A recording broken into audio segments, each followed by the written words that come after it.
Inspirational stories of successful women. She's got another great one this morning. Jenna, good morning. Good morning. I love this woman. Janice Bryant Howroyd is the first African-American woman to own $1 billion business. And she spent almost 40 years helping others find work.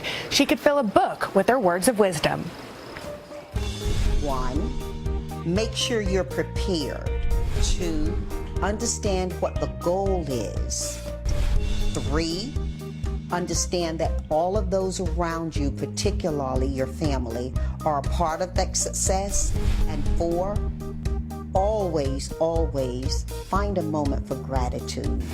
4 principles Janice Bryant Howroyd has been following since launching Act One, a staffing firm in 1978. Today, Act One Group is a multi-billion-dollar business that has offices in over 75 cities and works on a global scale. I never imagined this. I always imagined success, though. How has the company grown in the last 30 years? You see the evolution in technology, you see the transparency that the world offers, but the fundamental things that we built the business from have stayed the same. And I really think that's more the secret to the success. Now there are more than 9 million women-owned businesses, very different than when Howroyd started. Do you feel like the climate has changed for women, and especially for minority women?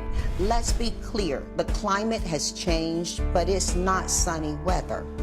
Women still have a lot of a need for change. Do you remember hearing no's, or did you just block those out? I heard a lot of no's growing up, but my parents didn't allow no. It's a reoccurring theme.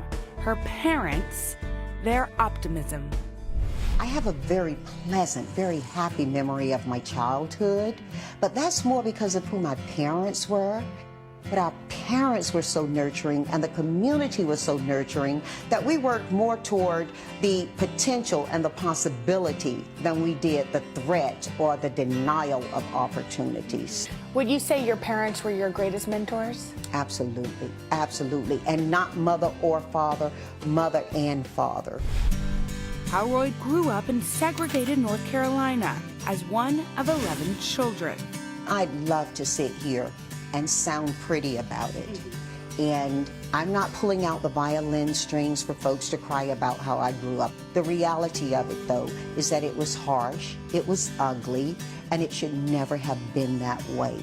But her parents taught her to rise above it. My mother used to always tell us, in order to be outstanding, sometimes you're just going to have to stand out. So I grew from that root of really working forward, not being held back. It's an attitude she hopes she's instilled in her own children, both of whom now work with her at Act One. I would describe her as passionate, hands-on, but with the right balance of empowering people, a perfectionist in a good way. Do you feel like you're still growing every day? I feel in some ways newer and fresher than I did back when I first started my company. I believe that's because the more you learn, the more you want to know. And before we said goodbye, we had a little fun. Life motto. Never compromise who you are personally to become who you wish to be professionally. Work motto. Discipline ain't a dirty word. Guilty pleasure. Trashy TV. Who is your idol? My mom.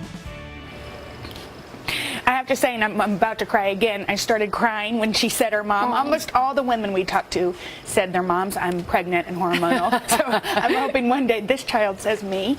Janice also has some amazing one-liners, what I call Janicisms. She told me she uses the WOMB method to find new business. WOMB stands for word of mouth, baby. Because she thinks that, we all spread the word about great work. She grew up in segregated North Carolina. She came home one day. She said, Dad, half of my textbook is missing. And he said, well, figure out what's missing. And she said she's done that for her whole career, figure out the missing pieces. She's so inspirational, but sounds like her parents were too. Amazing. Jana, thank you so much. And you've got another one to cry about tomorrow. 2 millennials who are changing the world. We'll look forward to that. Thank you.